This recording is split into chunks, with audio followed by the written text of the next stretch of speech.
I admit, frankly, I have placed myself under some kind of challenge. I'm Dr. Paul Petersen. Welcome to Tidbits from the Bible, in this quarter from the book of Isaiah in the Old Testament. Here is the challenge. This prophetic book contains 66 chapters. I intend to go through it in 13 videos in 3 months, 1 video per week. So, even though I would like to do more than just a little tasting, I cannot cover it all. And today we have chapters 9 to 12. And there's so much richness in these 4 chapters alone. So let me surprise you by beginning in the New Testament with a text from the Gospel of John, chapter 7. This is on the day of Sukkot, the Feast of Tabernacles. And in verse 37, John tells, "On the last and greatest day of the feast, Jesus stood and said in a loud voice, 'If anyone is thirsty, let him come to me and drink.'"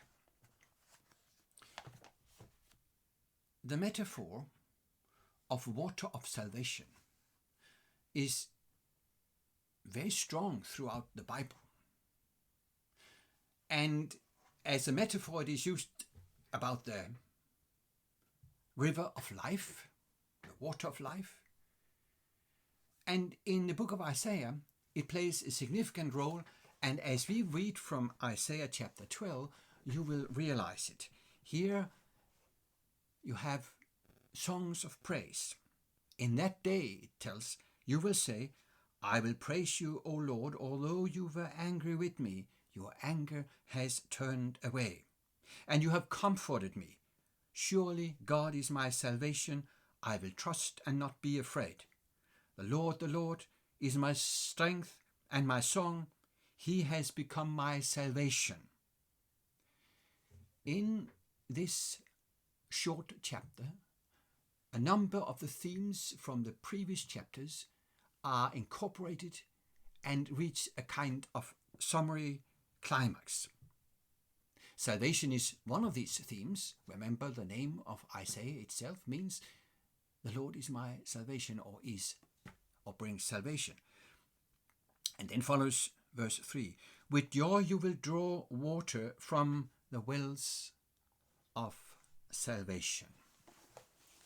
So this water, this theme of water, points us back to previous text we already have encountered in the book of Isaiah.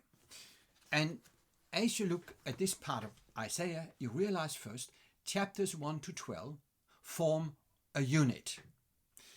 They belong together.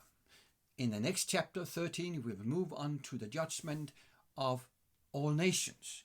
But here, in the beginning of the book, in chapter 1, you have a description of the disobedience of Israel and the resulting devastation. Now here in the end, you have the restoration of Israel and the joy of worship. Now in chapter 1, you had the hypocrisy of those who worshipped with unclean hearts, who actually committed crimes, but they showed up in the temple and worshipped. Now here in chapter 12, on the contrary, you have the genuine version, the genuine joy of worship. Now, as you move into the book, you have a vision of the future Jerusalem, the future Messianic kingdom. And as you move a little back from chapter 12, you realize that is also presented in chapter 11. And then you move into descriptions of the destruction of Judah. And in the center of all that, you find Isaiah's call to become a prophet, described with a vision of the Lord on his heavenly throne in Isaiah chapter 6. So the first 12 chapters form a unit. But within these 12 chapters, chapters 7 to 12 form a unit as well. And within these chapters again, you will find that from the beginning of chapter 9, verse 1, to chapter 11, verse 9, you also have a unit. And what follows will be the results of the establishment of the Davidic reign, the Messianic kingdom. And these are our chapters for today. And as you look at chapter 9, the beginning, it opens with a description of the Messianic child, that is the son of David. As you read, for instance, the famous text, not least at the time of Christmas, "For to us a child is born, to us a son is given," that is chapter 9, verse 6. And he is not just an ordinary human being. He will be called Wonderful Counselor, Mighty God, Everlasting Father, Prince of Peace. This is so far the climax of the metaphor or imagery of children and childbirth in Isaiah. And if you have noticed, from the very beginning, this is an important theme. The first message of the book opens with this statement from the Lord in verse 2 in chapter 1, "I reared children and brought them up, but they have rebelled against me." And as you move along, you find the strange names of the sons of Isaiah: Shear-Yashub, a remnant, is converted or turns around, or Mahir-Shalal-Hasbash, that is something that is a prey that is taken away quickly. These are strange names. And then you have the prophecy about Emmanuel, the young virgin shall conceive and bear a son. God is with us. All these names are used in a symbolic way, and they point to the use of this imagery of childbirth as something unique within the book of Isaiah. And here you have the Messianic king, the birth of Messiah. As you move from that, you move from the vision of the future kingdom to reality. From verse 8 in chapter 9, you have a description of trouble. First, the attacks by the immediate enemy, Syria and Israel, which together attacked the kingdom of Judah. Then you have a description of the sins of the leaders of the people. That is repeated in the last part of verse 9. Notice how they are described, these people. In verse, let's read verse 19. The wrath, let's read even before that. In verse 17, "The Lord will take no pleasure in the young man, nor pity the fatherless and widows, for everyone is ungodly and wicked. Every mouth speaks vileness." So the punishment is deserved. And then in chapter 10, verse 5, the woe turns to the enemy. The enemy will be, for Isaiah, a little further into the future, woe to the Assyrian. And the Assyrian is then in verse 5 in chapter 10 called the rod of my anger. And that is strange. What is open for on these pages is a different way of looking at history. There is a pattern. The sin, the apostasy of the people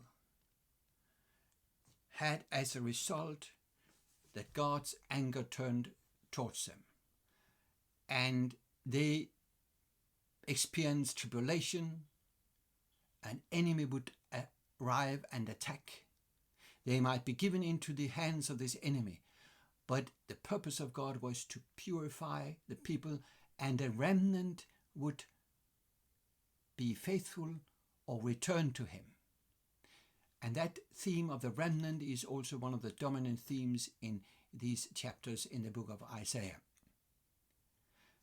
And when God had accomplished his purpose for his people, his anger would turn towards the enemy, Assyria, because Assyria was used as a tool, but did not know and did not acknowledge the God who used it. Notice the way it is phrased in verse 12. When the Lord has finished all his work against Mount Zion and Jerusalem, that is, when this purification is done and there is a remnant that has turned to him, he will say, I will punish the king of Assyria. The notion of the remnant is expanded in the subsequent verses, and then you have a description of the future judgment of Assyria. You follow throughout chapter 10 the march of the Assyrian army, and you open for a new imagery, that is the imagery of the trees in the forest cut down. They will all be cut down. Assyria as well, as Assyria has cut down the trees of Lebanon, the trees of Syria and so on, it will be cut down. And when that happens, there will be a remnant. And here, with this imagery, I say is turning back to the closing of chapter 6 with the prophecy of the remnant holy seed, the stump that is left. And we find that then in chapter 11 verse 1, a shoot will come up from the stump of Jesse. From his roots a branch will bear fruit. This branch from the roots of Jesse, quoted in the New Testament, by the way, in the book of Revelation, this branch is Jesus Christ. And then in the following description in chapter 11, the number 7 plays a role in a very, very beautifully written, from a literary perspective, beautifully written piece. There is a sevenfold spirit. And then you have the ministry of the future king described in 7 acts. Then you have in verse 5 a basic description of the characteristics of this king. Righteousness will be his belt, and faithfulness the sash around his waist. Next follows a sevenfold result of his reign. And then you have a description of how the conditions will be in his reign in verse 9. They will neither harm nor destroy on all my holy mountains, for the earth will be full of the knowledge of the Lord as waters cover the sea. Following that, you have the result. How is God going to implement this vision? The remnant will be called home from various parts of the world, Egypt and Assyria and so on. And then it all reaches its climax in chapter 12 with a song of which we have read the first part, I will praise you, O Lord. So it ends in worship.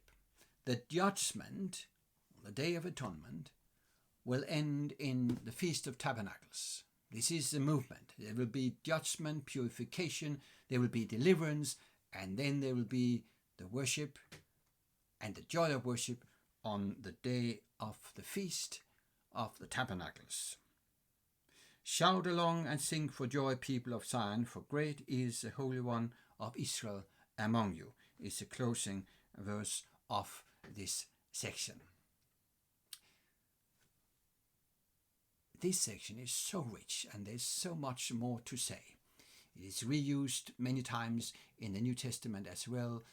I pointed you to one example from the book of Revelation. There are many quotes in Paul's epistle to the Romans.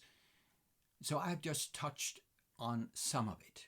I hope you enjoy the study of the book and look forward to see you next time when we move on with tidbits that cover from chapter 13 to 27, but will focus on a comparison between the king of Babel, Lucifer, and the servant of the Lord, Jesus Christ. I look forward to see you back.